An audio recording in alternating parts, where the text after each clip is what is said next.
First, I had said the importance of the Upanishad.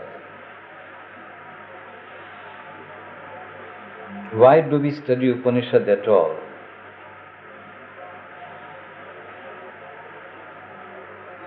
And I had said there are two reasons for it. One is that among all the literary history of India, right from the earliest times to the present day, Upanishads are ranked as the highest and best literature of India.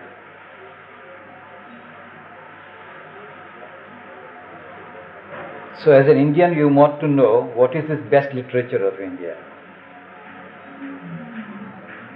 It is very surprising that these short things, actually each Upanishad is a short thing,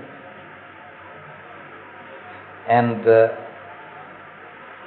even then they are regarded as the supreme literature of India.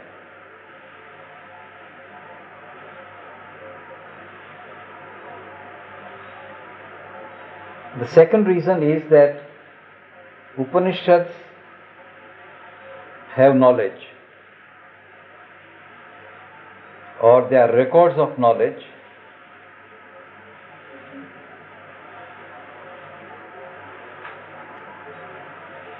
which are more clear than the Veda, because the Veda has a language which is symbolic. Upanishads also have a language which is symbolic but less symbolic. So Upanishads have a greater clarity for us.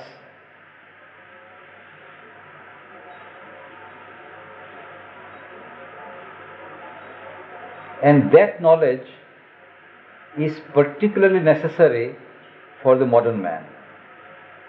It was necessary for all the times, but particularly for our times, that knowledge is indispensable. So very indispensable that if you don't have it, we will not be able to make the next step in the history of the world. Not only for us, but for the whole world. It is so important.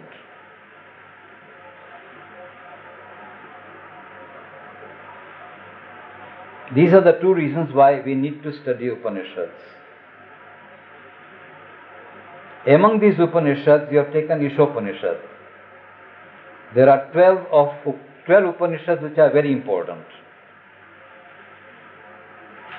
Out of the total 108, or even more. But 108 Upanishads are regarded to be the total number of Upanishads. Of these, 12 are regarded to be the most important. And of these 12, Isha Upanishad is perhaps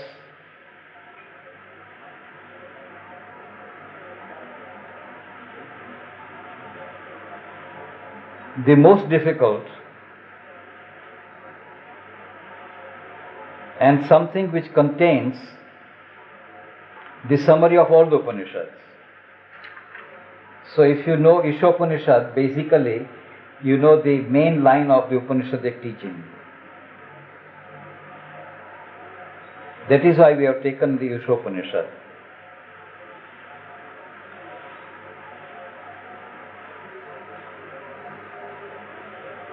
There is also another reason why we took up Isha Upanishad, and that is that Isha Upanishad is the last chapter of Yajurveda. Therefore, we also now know something of Veda by knowing this Upanishad.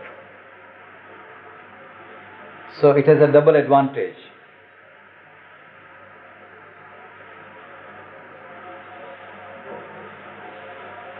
So if you know the Isha Upanishad, you can also say to yourself that you know something of the Veda also, not only Upanishad but also of the Veda.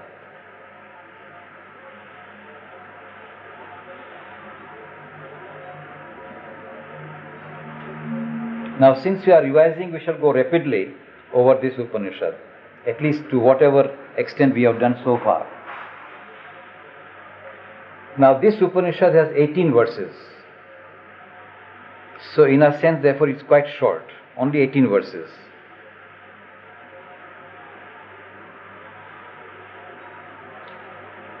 And all the 18 verses are in the poetic form, in the form of poetry.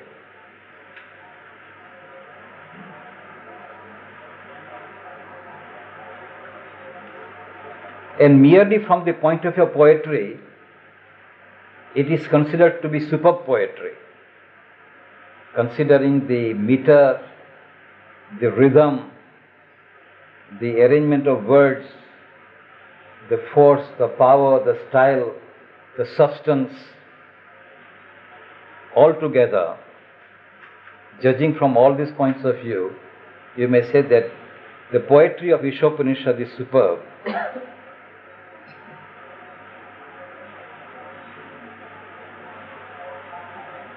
To judge any poetry, you have to ask 3 questions. This I had not said in my main lecture, but since I am speaking of it, I'll add this. To judge any good poetry, you should ask 3 questions. First,